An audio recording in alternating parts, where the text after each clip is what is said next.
What's up, everyone? It's your boy Quicksand tapping in for episode 93 of Mindset Monday. Stay tapped in because in today's episode, we're going to talk all about accountability. And if you're an athlete, we're talking about accountability on and off the court or field that you play on. So let's tap in. Last summer, I attended a player development conference that was put on by Mastery Hoops, and I learned a lot of information on how to be a better coach and trainer. And one of the major takeaways that I got from the weekend was when one of the coaches said that there's 3 people accountable for you when you're on a team. The first person accountable for you is yourself. The second person who's accountable for you is your teammates. And the third person who's accountable for you is your coaches and your trainers. So now let's talk about how can we hold ourselves accountable for being the best player and teammate that we can possibly be. Well, number one is you have to put in the work. You put in the work in the weight room. You put in the work on the court when you're working on your shots, your ball handling. You're working on specific game-like situations like DHOs, which is dribble handoffs, working on backdoor cuts, working on L cuts, working on Iverson cuts, working on shooting off of curls, working on down screens, working on pick and roll, pick and pop. There's a lot of details that go into the game, so master all of those so that way it transfers over to the court in the real game. Going back to the weight room and being more conditioned and being stronger, the better athlete that you become, the more likely that the coaches are going to play you consistently because they know that you're not going to get tired quickly, that you're going to have that energy and that strength to keep going and persevere. They know that as an athlete that you can move quickly laterally. They can have you in there for defensive purposes, for getting rebounds. There's a lot of different ways that you can make an impact on the court if you're strong and you're well conditioned and your physique is at a really high level. Coaches love that, and your teammates want to play with people like that. So become that player, and that way you won't have any excuses as to why you're not getting any minutes. Okay, that happens a lot. Guys don't hold themselves accountable in the offseason. When they get to the season, coaches are not playing them, and they're asking themselves, why am I not getting any minutes? Coach don't like me, and they start making excuses. Coach doesn't like you because you don't put in the work. Your teammates don't like you because you don't put in the work. You don't get into the weight room. You don't put in the extra hours after practice to get the reps in, to get your shot off, to make sure that your ball handling is on point, to make sure that you know the plays. Right? You have to study the game of basketball, hold yourself accountable for knowing every play, know where you're supposed to be, know where your teammates are supposed to be. And if you have any questions, hold yourself accountable to go ask your teammates and ask your coaches on where they want you to be, why you might have made that mistake that you're making, and then you move forward from there. When you're talking about yourself, on-court accountability is if I make a mistake, I pass the ball to a teammate and it's a turnover. That mistake that I made, I have to hold myself accountable and say, look, my bad for that mistake. What I'm going to do is get it back. I'm going to get it back on defense by getting a stop, getting a deflection, getting a block, taking a charge, making sure that I'm the loudest communicating. Screen right, screen left. I got ball, I'm here, right? Making sure that your energy is still up after a mistake. If you hold your head down, you can't be an impactful player. And when you're not impactful, coaches will take you out of the game. Hold yourself accountable. My bad on the mistake. I know what I need to do better. And then go and do better. Moving on, as I said earlier, the second person who's accountable for you are your teammates. And that can be on court and off court. So let's talk about on court. If your teammates notice that you keep making the same mistakes and you're not holding yourself accountable, your teammates can, step in and let you know exactly what you're doing wrong or what you can do better to improve. If your teammates notice that your head goes down after you make a mistake, like, nah, get your head up. This is what you should be doing better. Give more effort, give more energy. Those are the first 2 things we always look at. The third thing we can look at is like, where should you have been on the court in the moment that you made that mistake? Were you in the right spot? If you were, did you make the right read? There's a lot of things that go into the game, but your teammates can come up to you and talk about the small intricacies and the details of the game without you getting upset with them.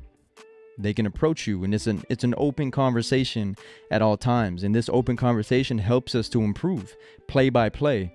Let's say, for example, there's a teammate that doesn't know the play. It's the final seconds of the game. You're doing an inbounds play. You have to hold yourself accountable to go help your teammate. Okay, your teammates have to be accountable for going to help you if you don't know. Because the last thing you want to do is get into the game in the final seconds and that one player doesn't know what to do, and that was the most important piece. Teach them in that moment. Look, you have to just stand in the spot, wait for me to set the screen, and then curl. If you don't wait, it's not going to work. Hold yourself accountable for helping your teammates, and if you're that teammate, hold yourself accountable for helping that one person that needs to know. This is all on court. Now, if we're talking off court accountability for your teammates, if you notice that your teammates aren't putting in the work in the weight room, then get them on the same schedule that you're on. If you know that they're just playing video games late at night, get into the gym. Go let them know, look, I'm about to go lift weights right now, or I'm about to get this workout in at home, body weight. Get on FaceTime with them if you don't live with them and get the work in, but hold them accountable for doing it with you. This is all going to create camaraderie on the court, okay? And you're going to know who you can trust on court. I know that I can trust that player right there because I've seen him put in the work, and I've been there in the gym with him working hard. When you're in practice or when you're, in a training session, you have no one else to shoot with, get up shots with, go find a teammate, hold them accountable for getting up shots together with you. So that way you're getting each other's rebounds. You guys are both improving on your skill, and you guys are working and bonding together. This is all important. It's going to help you guys to be better teammates and win more games. And wins ultimately lead to, everyone being happy and uplifted and energized for whatever's to come. And lastly, the third person who's accountable for you are your coaches and your trainers. And there's a lot of different ways that they can hold you accountable. One of them is that they must set clear goals for you as an individual, but also for the entire team throughout the duration of the season. And when they get specific on what goal they want you to really accomplish, it allows you to go out and work on whatever it is that they're asking for. If they want you to be the best defender on the team, then go and work on your athleticism. Work on how to operate within the defensive schemes that you guys have as a team.